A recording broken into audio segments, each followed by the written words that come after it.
ফিরোজ মাহমুদ রনি আপনি লিখেছেন আসসালামু আলাইকুম। ওয়ালাইকুম সালাম রহমতুল্লাহ। স্যার আমার HLA-B27 এই অ্যান্টিজেনটা পজিটিভ। এটা একটা জেনেটিক্যাল ফ্যাক্টর, ব্লাডে থাকে, ক্যারি করে জেনেটিক্যাল ফ্যাক্টর বংশ পরম্পরায়। মানুষ বংশ পরম্পরায় কেউ ক্ষমতা পায়, কেউ বংশ পরম্পরায় ব্যবসা বাণিজ্য পায়, কেউ বংশ পরম্পরায় পীর সাপগিরি পায়, বাপে পীর পলায় পীর। তো যাই হোক, আপনি আপনার পূর্বপুরুষ থেকে রোগটা পাইছেন, এত হতাশার কিছু নাই। সবসময় ভালো জিনিস পাইতে হবে এমন কথা নেই, খারাপ থেকেও ভালো আসতে পারে। আর আপনি লিখেছেন আমার 2 পায়ের গোড়ালিতে প্রচন্ড ব্যথা, শরীরের অন্যান্য জায়গাও ব্যথা, আপনার ওখানে কি এই চিকিৎসা হয়? নাউজুবিল্লাহ, কয় কি? হাজার হাজার PLID HLA-B27 অ্যানকালোজিং রোগীর চিকিৎসা আপনি ভিডিও দেখেন নাই? কি বলেন, এই প্রশ্ন করলেন কেন?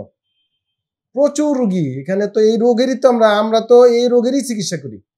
এই arthritis, rheumatoid arthritis, ankylosing spondylitis, HLA-B27 positive, RA positive, all positive, যত ব্যথা বেদনা প্যারালাইসিস, অবশ্যই আপনি নিশ্চিন্তায় নির্দ্বিধায় সিরিয়াল দিয়ে এসে আপনি দেখাতে পারেন। এবং টাকা পয়সা কি লাগবে, এটা আমাদের এখানে তো গরিব রোগীও চিকিৎসা করতেছে, কোটি কোটি টাকার মালিকও চিকিৎসা করতেছে, প্রবাসীরা এসেও চিকিৎসা করতেছে, রাজনীতিবিদেরও সব চিকিৎসা করতেছে, সরকারি কর্মকর্তারাও চিকিৎসা করতেছে, সবাই। তো তারা চিকিৎসা করতে পারলে আপনি পারবেন না কেন? এটা নিয়ে তো অস্থির হবেন না, আপনি এসে সরাসরি কথা বলবেন ম্যানেজমেন্টের সাথে। ইনশাআল্লাহ আমরা আপনাকে এই রোগের আধুনিক রিহ্যাব ফিজিও চিকিৎসা দিব, যেটা একমাত্র আমরা ডিপিআরসিতে করে থাকি আলহামদুলিল্লাহ। এবং এই চিকিৎসার জন্য আমাদের প্রবাসী ভাই বোনেরা নিয়মিত আসেন আমাদের এখানে। হ্যাঁ, এই যে ফয়সাল, আপনি একটা পাঠাইছেন MRI লেফট শোল্ডারে।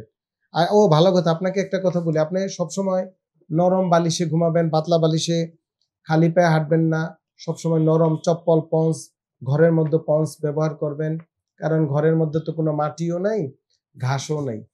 বাহিরে তো অবশ্যই সফট ক্যাটস হলে ভালো হয়, আমি সবসময় ক্যাটসের সাপোর্ট করি। এবং অলওয়েজ ঢিলে ঢালা পোশাক পরবেন। হ্যাঁ, ঢিলে, আপনারা কি করেন, জিন্সের প্যান্ট পরেন, টাইট ফিট, এতে আপনাদের ব্যথা আরো বেড়ে যায়, মাসেলগুলা টাইট থাকে, ব্লাড সার্কুলেশন কম হয়।